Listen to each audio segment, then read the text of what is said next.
Amen bazalwane. Ngiyabingelela egameni lika Jesu abazalwane bonke abakhona phakathi kwethu. Ngibingelele uma igama lami nguSiphesihle ngoMasikane, ngumntana kaNkulunkulu ngisindisiwe, ngiyamthanda kakhulu uJesu ngoba wayesiza impilo yami.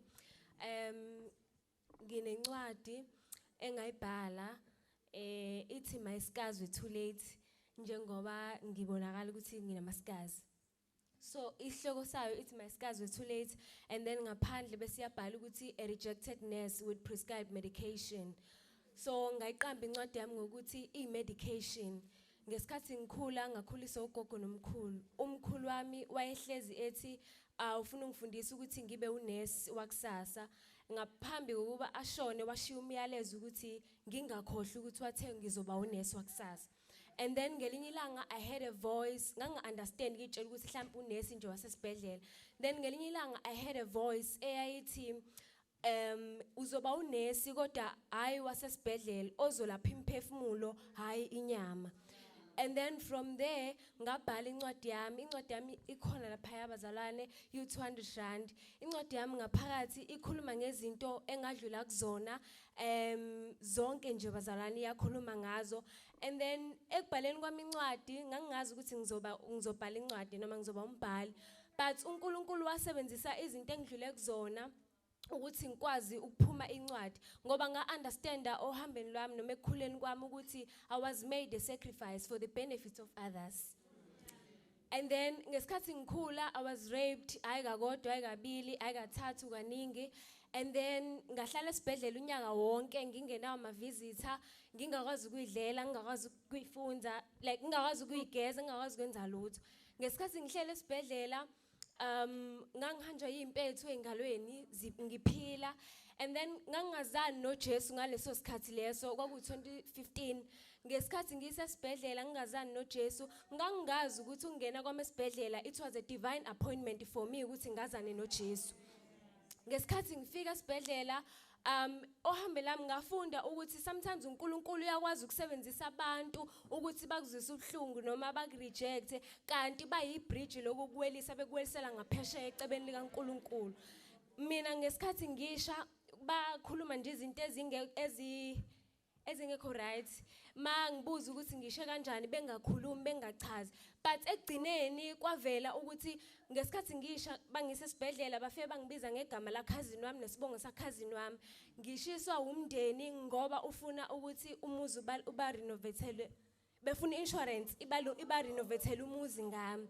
So ngahlala esibhedlela mengifika khona, that is where ngahlangana khona noJesu. Angizwanga ngaye kodwa ngambona esiza impilo yami, because ngelinye ilanga ngabona omunye umuntu nje efika emaphambi kwami ngangizoya etheater kuyosuswa enye into eyayikhona ezilondeni zami. Mayefika lo muntu mayefika emaphambi kwami wafika wabuka ifile yami wathi ayibonga wakashezi, and I was like yes ngwakashezi, but deep down I know ukuthi angiyena wakashezi ngoba bangibize ngoshezi esibhedlela. And then wathi lo muntu uyazi ukuthi nami ngwakashezi, uyamazi yini uJesu ongasiza impilo yakho? And I was like uJesu angimazi futhi I'm not interested because ngisebhlungwini ngizinhlungu yezinto engidlula kuzona ngimncane.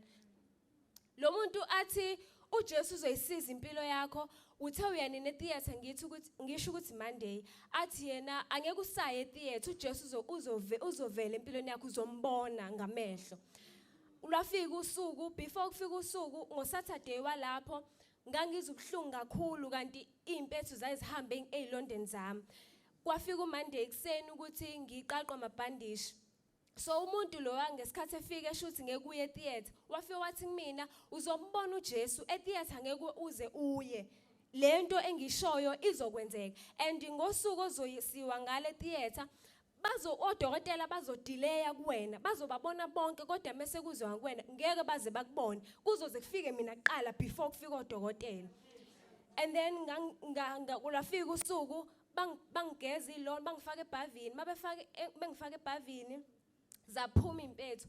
Ngakhala, angikhaliswa ukuthi ngikhaliswa yimpethu ngoba ngase ngijwayela, but ngangikhaliswa ukuthi nayi into le yalo umuntu ayisho ingisebenzela. Nakho manje sengimbona lo Jesu kwakhulunywa ngaye sevele empilweni yami.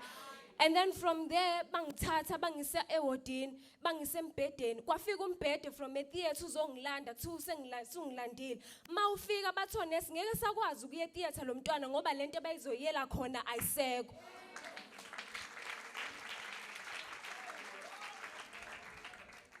Ngahlala ngalinda isikhathi sodokotela bafika odokotela bababona bonke mina bangangibona and then kwavalwa ngomakhethini lawa blue asesibhedlela babasebenza esibhedlela bayazi ukuthi akuvumelekile ukubona umuntu izilonda zakhe engabhandishiwe. Angazi ukuthi lo muntu wadlula kanjani konesi kodwa ngambona esekhona phambi kwami wathi ngitheni ngoJesu osiza impilo yomuntu wathi angikutshelanga yini ukuthi uJesu uyayisiza impilo yomuntu wathi angikutshelanga yini ukuthi uJesu uzombona empilweni yakhe isize yakhe impilo. From there angiphindanga ngabheka emuva ngoba ngizwanga ngaye kodwa ngambona empilweni yami.